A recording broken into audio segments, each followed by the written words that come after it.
hamjui ya kuwa ninyi mmekuwa hekalu la Mungu na ya kuwa Roho wa Mungu anakaa ndani yenu? Sema Roho wa Mungu anakaa ndani yangu.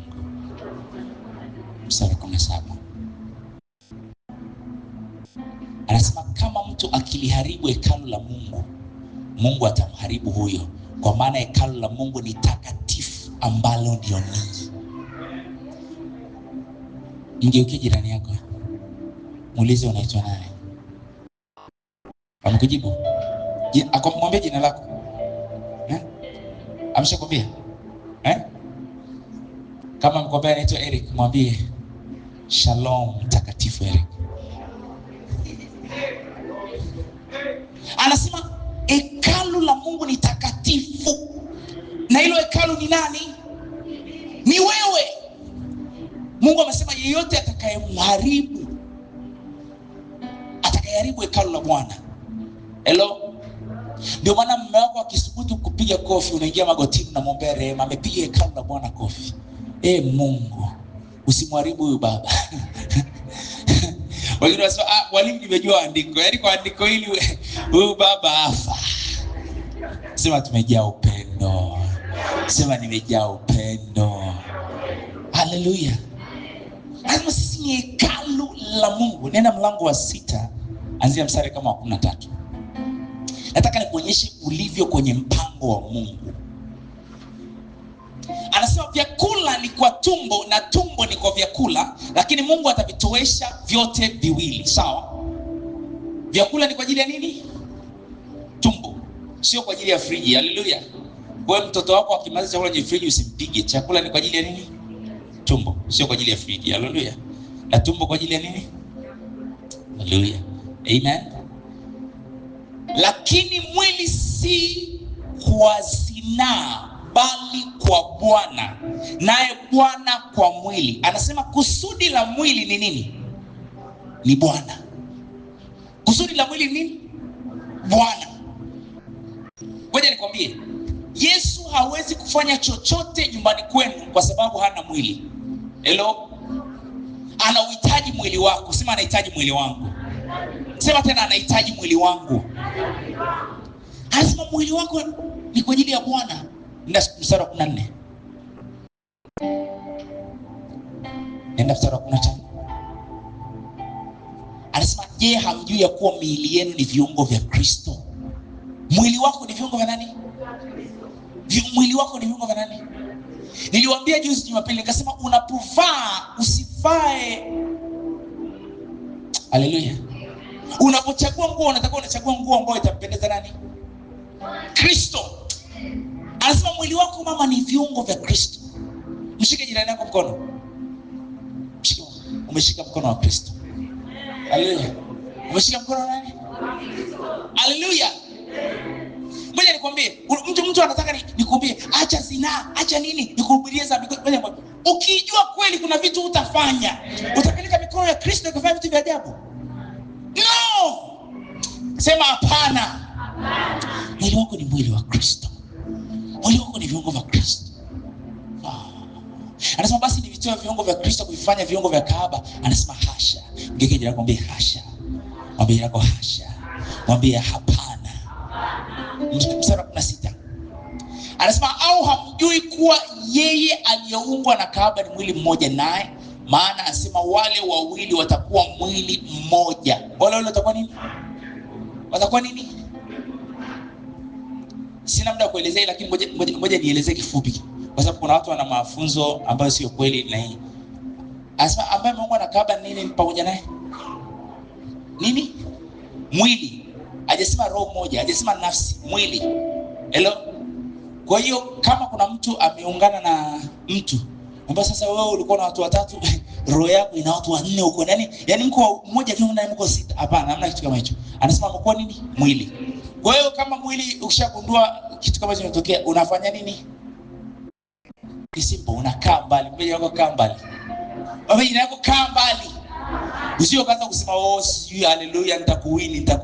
Unataka umvune aje kanisani. Tunashangaa tukuoni tena. Ulienda kumvuna. Mtumishi ametuambia kwamba kuna kilio cha wavuna nafsi, ukaenda. au kurudi tena. Mstari 17. Anasema lakini yeye aliyeungwa na Bwana ni roho mmoja. Aliungwa na Bwana sio mwili, ni roho mmoja pamoja naye. Haleluya. Mungu anakuhitaji, ndio maana amekuja kwako. Sema amen. Mpango na kusudi la Mungu linakutegemea wewe. Sema amina. Mungu amekupanda kama jawabu kwenye familia yenu. Sema amen. Yuko pale kwa ajili ya kuwapenda watu, kwa ajili ya kuwaponya watu, kwa ajili ya kuwafariji watu. Anaitwa baba wa faraja yote. Sema amen. Ukitokea faraja imetokea, ukitokea uponyaji umetokea, ukitokea amani imetokea, kwa sababu ukitokea Kristo ndani yako amefanya nini? Ametokea. Sema mimi ni wa muhimu. Sema tena mimi ni wa muhimu.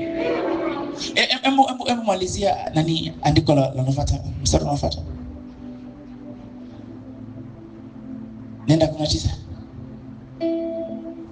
Anasema au hamjui ya kuwa mwili wenu ni hekalu la Roho Mtakatifu aliye ndani yenu, mliyepewa na Mungu, wala ninyi si mali yenu wenyewe.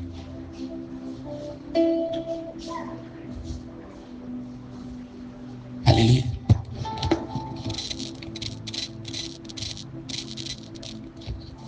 Mstari 20. Anasema maana mlinunuliwa kwa thamani. Mlinunuliwa kwa nini? Mlinunuliwa kwa nini? Mlinunuliwa kwa nini? Thamani. Thamani. Anasema sasa basi mtukuzeni Mungu katika miili yenu. Kwa sababu mmenunuliwa kwa thamani, mtukuzeni Mungu katika nini? Ngoja nikuulize. Sijui kama watu wote wako kama mimi, lakini nataka tu nijue.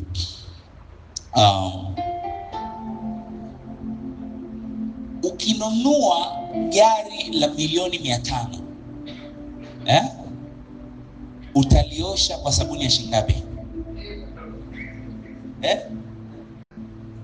Utaenda kutafuta sabuni ya shilingi 50. Nakuuliza, utatafuta kitambaa chochote kwa ajili ya kulioshea gari la milioni 500?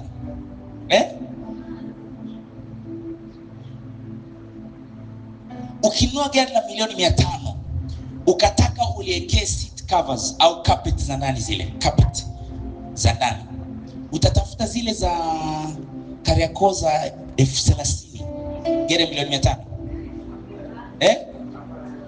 Hello?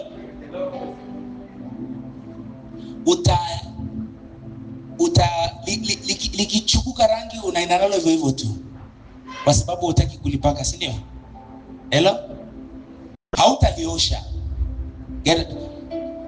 Ukinunua gari la milioni 500 utaliosha?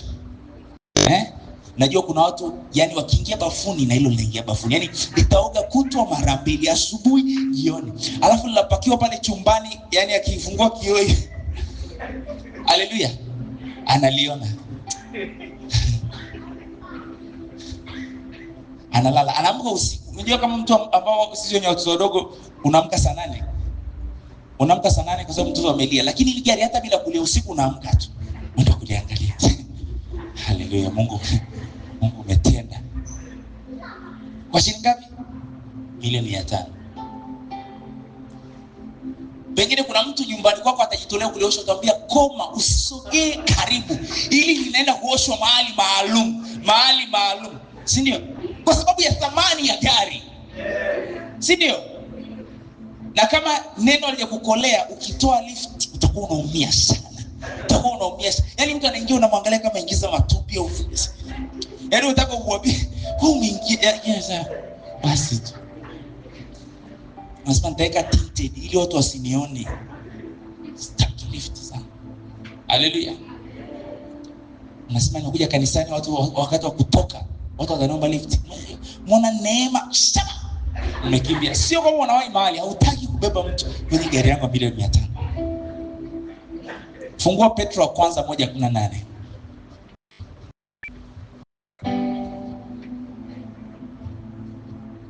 Petro wa kwanza 1:18.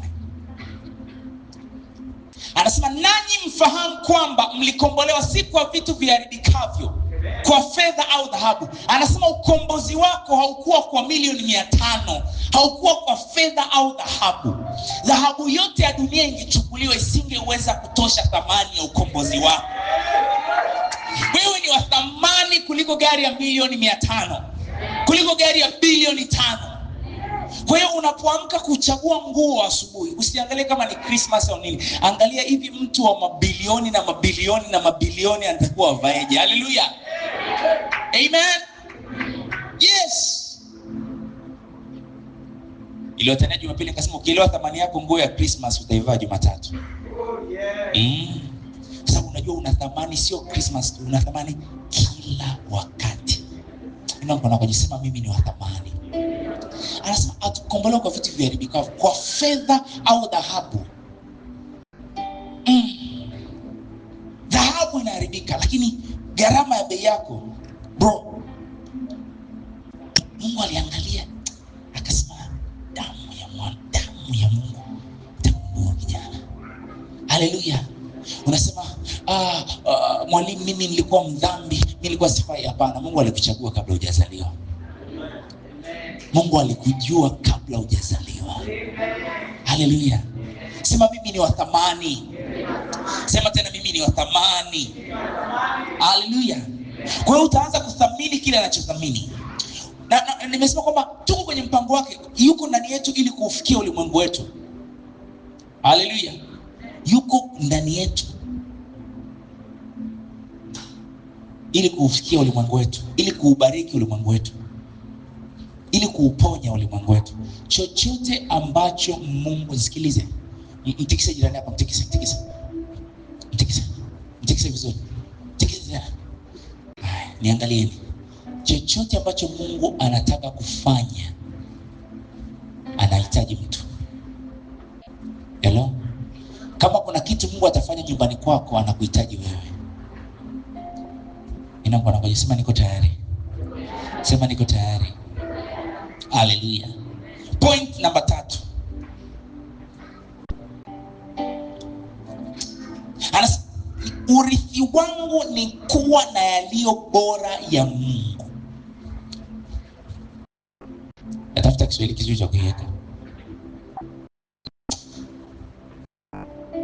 Urithi wetu katika Kristo ni kuwa na yaliyo bora kupindukia.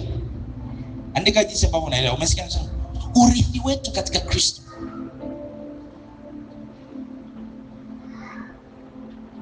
Hizi ni kweli ambazo zinainua moyo.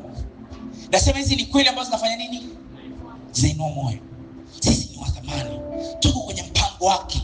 Maana anaishi ndani yetu. Anahitaji miili yetu kubariki ulimwengu wetu. Sema amen. Na ngoja nikwambie mtu wa Mungu, nisikilize tena vizuri, nisikilize. Hello? Mara nyingi hali kinzani inapokuja kwenye maisha yako, adui anataka akunyamazishe ili usiangalie tena neno la Mungu. Sio kama unanielewa? Wangapi ushe kumwombea mtu afa kupona? Sasa umeshamkona je? Umeshamkona? Ulimwombea mtu afa kupona, okay? Nyosha tu. Unajua ile hali inapokuja inataka ikunyamazishe, usirudie tena hicho kitu. Siko naelewa? Lakini ngoja nikwambie.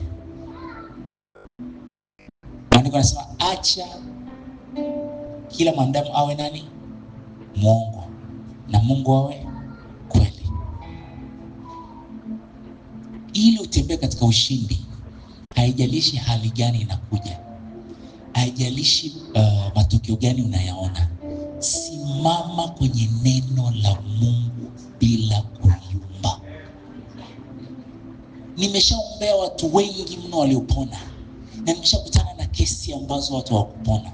Nyingine najua kwa nini, nyingine sijui kwa nini. Je, nikae chini nihuzunike mpaka nizimie kwa sababu hawakupona? No, nasonga mbele. Sio kama unanielewa? Kwa sababu najua neno la Mungu ni kweli tena amina. Kwa hiyo naendelea kusonga nini? Inaomba ngoja. Sema neno la Mungu ni kweli. Sema tena neno la Mungu ni kweli. Haleluya. Pointi ya 3 ni urithi tulionao. Nina urithi